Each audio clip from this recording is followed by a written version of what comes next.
اترفضت وانا كمان. كلنا اترفضنا في شغل او في علاقة. تعال اقولك اللي لسه مرفوض طازة ده بيحس بايه عشان تعرف تتعامل معاه وتخفف عنه. الرفض الاجتماعي مربوط في العقل البشري منذ الازل بالنجاة. لما الانسان البدائي كان بيترفض ويطرد بره الوحدة الاجتماعية اللي بينتمي لها، معناها انه بقى ملط في البرية والخطر محدق بيه من كل جنب. ولسه عقلنا وجسمنا متبرمج يستجيب لإحساس الرفض بنفس الطريقة.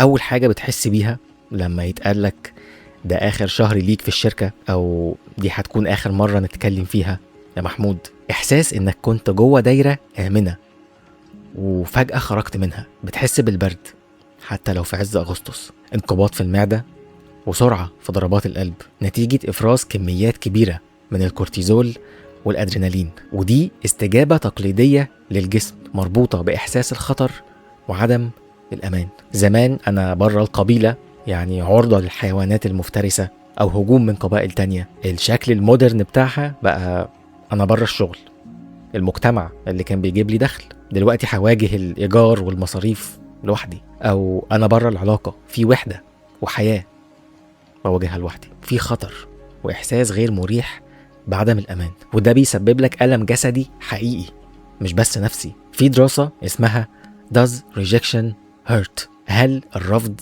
مؤلم؟ جابوا مجموعة من الناس وخلوهم يلعبوا لعبة اسمها سايبر بول.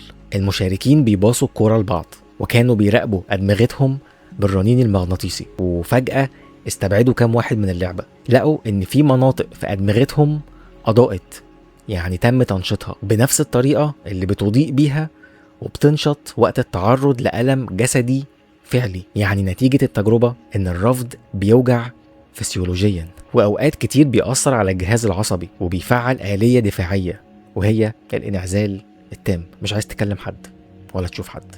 نفسيا بقى، أول فكرة بتخطر في بالك بعد الرفض، هل أنا مش كفاية؟ ناقصني حاجة موجودة عند حد تاني؟ الثقة بالنفس بتختفي حتى لو الوقت قليل، بس دي الاستجابة الأولية للرفض. موضوع it's not you it's me ده مش بياكل. العيب مش فيكي، أنا اللي صايع مش بتاع جواز. الكلام ده عقلك مش بيقتنع بيه، هو بيفسر الرفض يعني أنا في حاجة ناقصة. تاني إحساس، طيب أنا عملت إيه غلط؟ وبتمسك المواقف في تاريخك كله مع الشركة أو مع الشخص، ما هو برضه ما كانش ينفع أقول له صباح الخير، أنا اللي غلطان. بتغلط نفسك في كل حاجة. مع إحساس الثقة بالنفس اللي اتحطمت، صورتك عن نفسك وقتها بتكون في أسوأ حالتها، أنا مش كفاية وكمان غلطان. طيب علاج المرحلة دي إيه؟ كام نقطة تستوعبهم كويس. أول حاجة، كلنا اترفضنا، حتى اللي رفضك اترفض وهيترفض، حتى اللي تم اختياره بدالك أو رفضك عشانه اترفض وهيترفض. الرفض ده جزء من الحياة. تاني حاجة، ودي مهمة تواجه بيها التأثير الأولي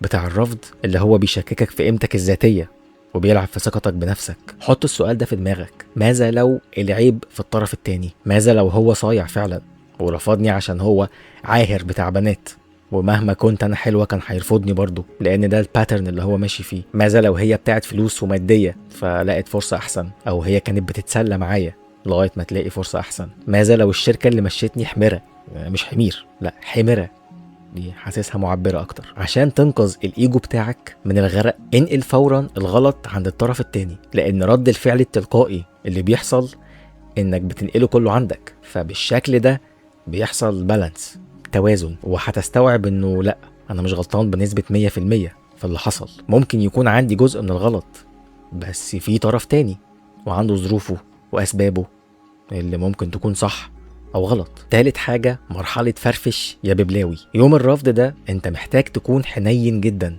على نفسك.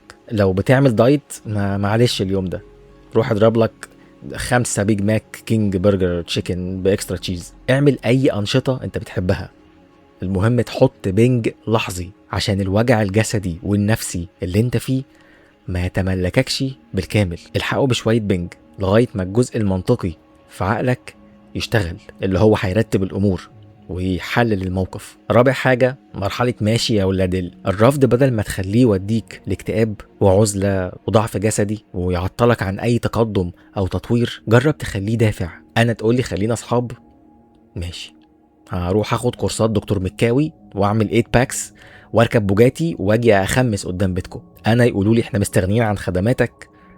ماشي، كلها 5 سنين واخلي الاوفيس بوي بتاع سواق المساعد بتاعي يقرف يعدي من الشارع اللي فيه الشركه بتاعتكم من المستوى اللي هيشوفه في الشركه بتاعتي. حاجه 5 اضافيه، لو حيلتك صحاب او شريك حياه، رجع طلع كل افكارك، خلي طرف تالت يسمعها، اكيد هيكون شايف حاجه انت مش شايفها وانت مدفون في الموقف، وهيساعدك تحلل الموضوع بشكل احسن وتستفيد من التجربه. ممكن اختم لك الموضوع ده بفاكت، الوقت بيعالج كل حاجه. احساسك ان الحياه هتقف على شخص او مكان ده غلط بنسبه 100%. اصل انت مش فريد من نوعك، يعني التجربه اللي حصلت لك دي حصلت لمليون غيرك. قصه الحب اللي انت اترفضت فيها كان في قصص اجمد منها وبطلها اترفض وعايش دلوقتي زي الفل، ومعاه عمر وحسام من واحده 9، يعني هو ارتبط 8 مرات بعد القصه دي. وطبعا الشغل اللي مشاك مش عايز اقولك انك هتلاقي غيره عادي جدا. بص، ممكن تشوف حلقه تأثير الفراشه لو ما شفتهاش، هتعلمك تشوف الحياه بمنظور البيج بيكتشر او الصوره الكبيره. هتستوعب ان الرفض، الموقف ده حالا اللي انت عايشه، مجرد محطه، نقطه في صوره اكبر لسه بتترسم.